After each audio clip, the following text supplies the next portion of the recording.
Welcome back to another episode. Ryan and Kevin here with Chaos MMA. Today we have on Damon Wilson, who fights at Cage Warriors 148, December 31st. Damon, man, how are you doing?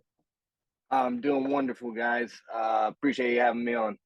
Yeah, appreciate you coming on. It's great to speak with you, getting close to the fight. But before we get into that and everything, how was the day for yourself today? Did you catch any football? Are you kind of a football guy? Was it mostly training? Like, what did the day consist of for yourself?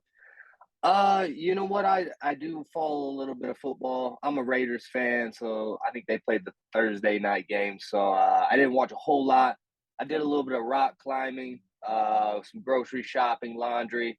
I catch up on some things on Sundays, and then yeah, do some rehab and yoga, get the body right, getting ready for the week. Yeah, so Damon, we're 3 weeks away. We're getting closer and closer every day. How's the weight going coming up for the fight? The weight.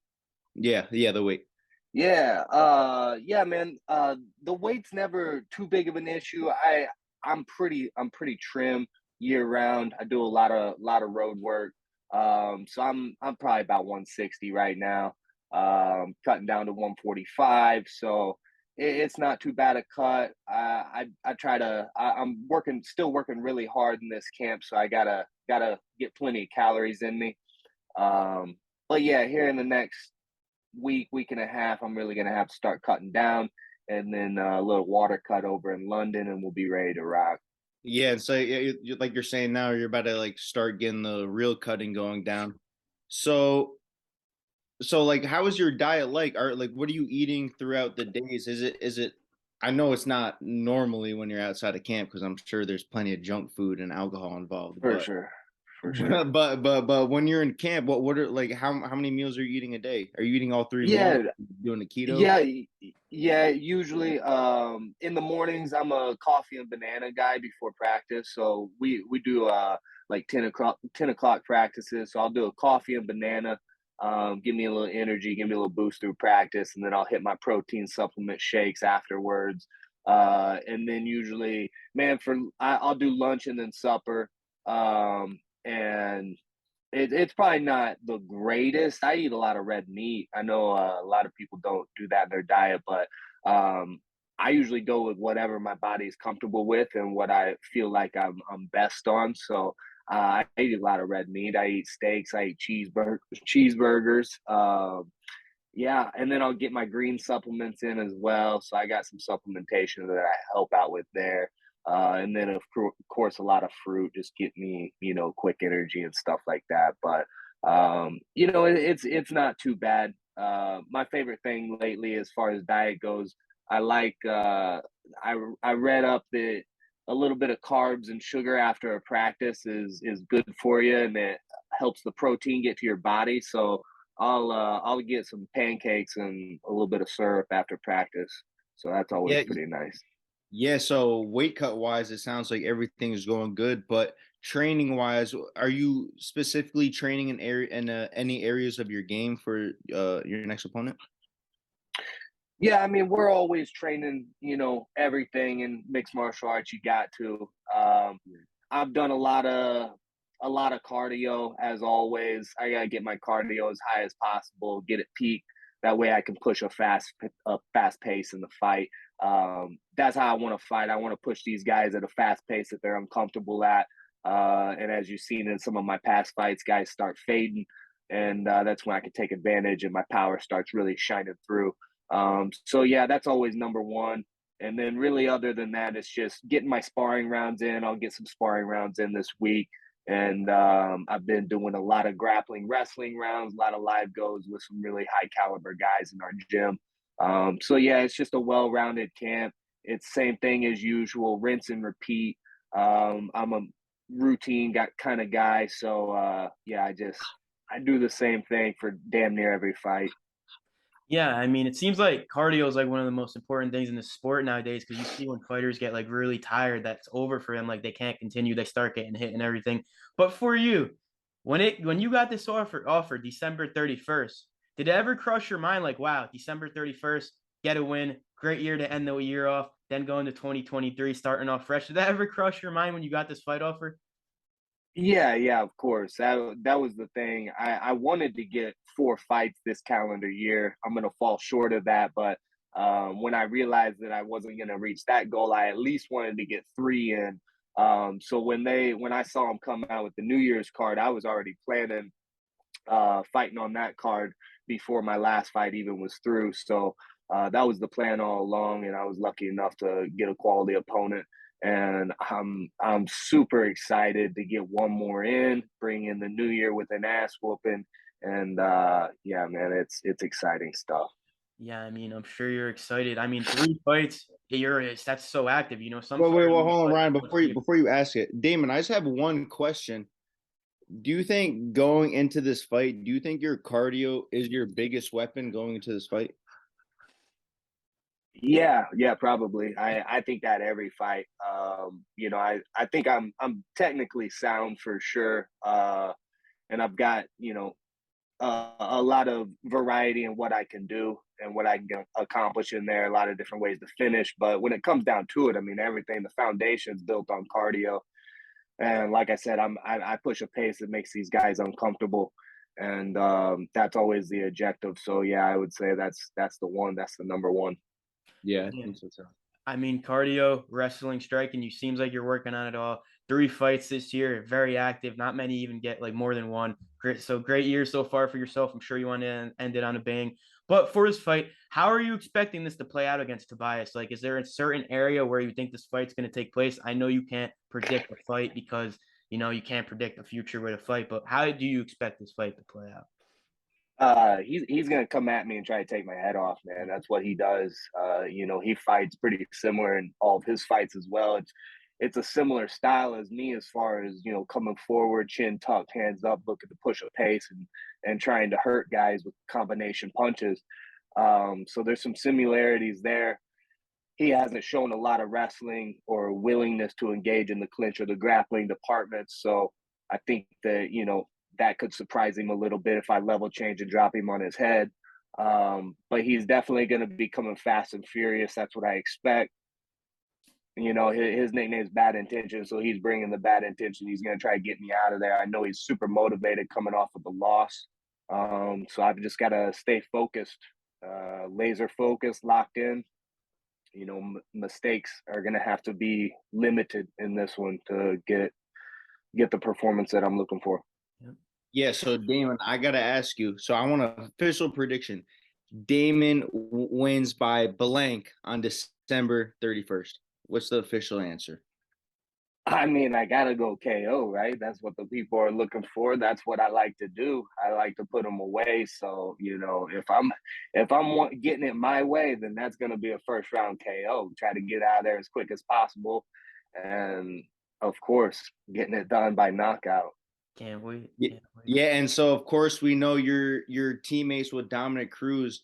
How much have you learned from such a legend in the game? So like somebody like Dominic Cruz, like how much has he improved your game to this day? Man, yeah, it's been tremendous. Sometimes I got to stop and look back on the progression that I've made since I've been here, and there's several factors that go into it, but Dominic Cruz is a major factor in that. You know, Drilling with him every day, sparring with him, constant sparring rounds before his last fight, helping him prepare. Just picking his brain every chance I could get. After practice, if I'd have a question, he's always right there to answer it. So, yeah, it's been a blessing for sure, and I think just seeing his mentality, the mentality that he takes every day to practice, and on fight night I think that's what I've realized most about him is he's a gamer. He's gonna game to the end, and it's kind of instilled that back into me where that competitive edge is just it's too much, and it's gonna show through. Yeah, I mean, he's an analyst in the game. He's one of the smartest minds in the game. I'm sure that's rubbing off on you. We see it in your fights. Seems like you're learning a lot from Dominic Cruz, legend in the game. And I saw in your bio it says cheeseburgers and whiskey. Now, is that something you just like really enjoy? Like, is that something celebrate after a win? A nice I cheeseburger. enjoy. I know I enjoy that. Yeah, is that Yeah, something? yeah. Yeah, man, I'm a Midwestern boy, so you know we're whiskey and cheeseburgers, no doubt about it. I could eat one a day if I wanted to. So, yeah, that's for sure. And after the fights, it's usually that. Yeah, it's usually cheeseburgers and whiskey. Um, you know, and it's kind of funny. I end up drinking too much whiskey after the fights, but that adrenaline from the fight kind of lingers, and it makes it kind of difficult to catch a buzz on the whiskey. So it's a little interesting. Yeah, I mean, like a nice way to celebrate. A nice cheeseburger, a little whiskey on the side. You know, you can't go wrong with that. You really can't. It's great to hear, For man. sure. Last thing here before we get into this mini segment we do at the end. So you win this fight. Do you feel like you're close to signing with like another major promotion like the UFC, like maybe getting on the Contender Series in the summer, maybe getting a contract, or do you feel like you need another fight? Like, what are your thoughts on all that? I'm ready to go. I'm ready to go right now. I was ready to go two or three fights ago. Obviously, I know I got to pay my dues on the regional scenes, and I was lucky enough to get in a promotion like Cage Warriors, where my fights are being seen on a good platform, and I'm getting them done with highlight reel knockouts. So I figured that fast tracked me a little bit, but I mean, mentally and physically, I'm ready to go. I'm coming into my prime, so I'm looking to sign a contract for sure. If not, I want the title. You know, after I get the job done on the 31st, I'm looking for a title fighter into the UFC. One way or another, I'm gonna get gold wrapped around my waist by the end of my career, whether it's in Cage Warriors or the UFC or both. Yeah. I mean, can't wait for the fight. It's gonna be a good one. Last thing here, tune in December 31st, guys. Can't wait for this fight. Do this little thing at the end to get the viewers to know you a little bit better. So we're gonna ask you a quick question. Whatever comes to your mind first, you just say, are you ready? Right. All right. Favorite food? I got. I don't want to repeat cheeseburgers because we've Yeah. already been talking about that. So I'll go steak and taters. Like I said, I'm a red meat guy. I'm actually about to cook up a New York strip Yeah. with a little bit of corn. So yeah, we'll go steak. All right, so if you were in a bar fight, who would be the two UFC fighters that you would want on your team? Can we do recent and past? Yeah. Yeah. Yeah, and yeah, at any year. So this one might throw some people off, but he's one of my favorites. I'll go Chris Lytle. Lights out Chris Lytle. He had heavy hands and he was well rounded, and I think he's a pretty mean dude, super durable. I'll take him, and then I gotta go Fedor Emelianenko. I mean, Fedor is gonna sleep most people with one shot, so you gotta go with Fedor. No, I mean, you got, I'm sorry. Wait, what was the first one you said? Fader and who? Chris Lytle, Chris Lights Out Lytle. you got those two by your side. I'm sure you'll be really good chilling. Yeah, I mean that's the. I mean, Can't go UFC, wrong there. especially in a bar fight with UFC fighters. Oh my gosh! I Like mean, imagine people would be it's just dropping you, like flies, man. you and your boy from home. He doesn't know how to fight, so it's just you and him, and it's just like four UFC fighters, and like you're in a fight with them. There's nothing you can do. That's a bad place to be. You need to leave for sure. Yeah, All right, yeah. and so what is your favorite MMA fight of all time? Man, there's been so many good ones, and I've been a fan for years. I don't miss too many fights. The one that comes to my head right off the bat, just because it's more recent on my mind, is Gaethje and Chandler.